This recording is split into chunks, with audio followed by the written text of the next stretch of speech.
Saya dapat diskusinya Imam Malik dengan Imam Syafi'i. Ini yang terakhir.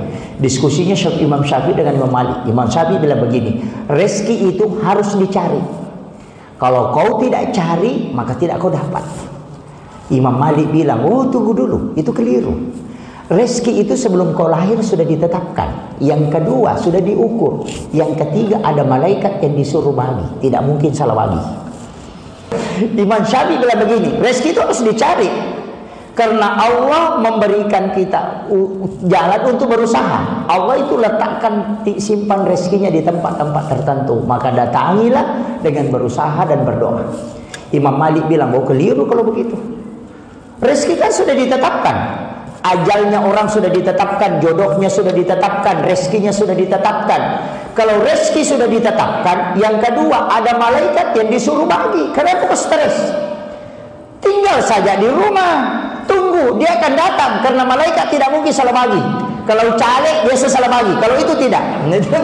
Malaikat tidak mungkin. Cukup perbaiki ibadahmu, fakule malu, berbuat saja dengan perbaiki ibadah, maka Allah menyuruh malaikatnya akan datang. Imam Syafi'i bilang tidak. Burung saja kalau tidak keluar dari sarangnya mati kelaparan di situ. Makanya harus bekerja. Begitu. Imam Malik mengatakan tidak. Rezeki itu tidak usah. Kalau kau mengatakan mencari, wah berarti keliru itu Pak. Berarti ketika kau kuat mencari, kau mengatakan asih usahaku. Itu tidak. Makanya kalau berkatakan orang itu kaya karena doa Pak, oh tidak. Kalau saya orang tidak kaya karena doa. Seandainya karena doa semua orang kaya Pak, karena doanya yang mustajabah, maka saya kasih tahu tidak ada ustaz naik motor. Pasti naik pesawat semua. Iya, kalau doa tuh karena ustaz semua. Coba tanya, kalau ada ustaz datang ke tanya apa doanya supaya bisa kaya, langsung pasti kasih tahu. Padahal ustaznya tidak kaya. Gitu. Mengatakan, wow dia kaya karena kuat bekerja. Oh enggak Pak, buruh di pelabuhan Pak, itu 24 jam bekerja, bawa lari beras, itu sampai 3 karung dia bawa, tidak kaya sampai hari ini. Padahal dia yang paling kuat. Nah, kalau mengatakan, oh ada simat-simatnya, oh enggak Pak. Kalau simat-simat, kalau batu apa itu, ada di kampung saya, itu penjual permata Pak. Penjual, istilahnya orang Bugis, ulau.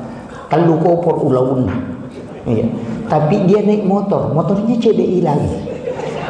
Dan kenala potnya cuma diikat kawat sehingga tidak jatuh.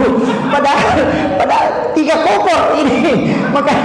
Makanya ada orang itu Pak tidak tamat SD, tapi Allah berikan rezeki kepadanya. Ada orang sekolah doktor ahli ekonomi dari Amerika, jadi anak buah sama orang tidak tamat SMA. Kenapa? Karena Allah tetapkan rezekinya orang itu. Jadi memang dia mengatakan Allah sudah atur. Tidak usah kau pusing. Kan begitu. Itu yang dipakai. Makanya ulama kita itu kan dia bilang, oh tidak usah pusing. Tapi nanti kan begini, Imam Syafi'i mengatakan tidak, harus bekerja. Itu berdebat sampai subuh Pak. Selesai sholat subuh, Imam Malik tinggal di masjid zikir-zikir. Imam Syafi'i itu jalan keluar. Dia temukan orang panen anggur. Dia singgah bantu. Selesai panen anggur, dia kasih anggur 1 nampang. Langsung dia bilang, ini yang saya perdebatkan tadi malam. Imam Malik tinggal di masjid tidak dapat. Saya keluar bekerja, dapat rezeki. Makanya rezeki harus dicari. Dia ambillah itu anggur, dia bawa ke rumahnya Imam Malik. Baru dia letakkan di depannya Imam Malik. Lalu Imam Malik bilang, itu pasti anggur. Imam Syafi'i bilang, betul. Imam Malik bilang, tadi subuh saya berdoa karena kepingin makan anggur, saya berdoa. Saya tidak bekerja, anggurnya datang. Imam Syafi'i itu termenung, betul juga dia. Imam Malik bilang, kau pasti capek-capek bekerja, tahu? Karena makanya kau kerja ya, kau dapat itu. Saya cuma berdoa, dapat itu.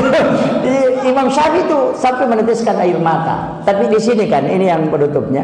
Ada kalimatnya Imam Malik yang ditangkap para ulama. Dia mengatakan, tadi aku kepingin makan anggur, makanya aku berdoa.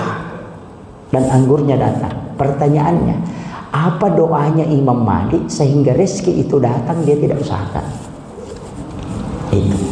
Cari itu Pak. Atau dikasih ke.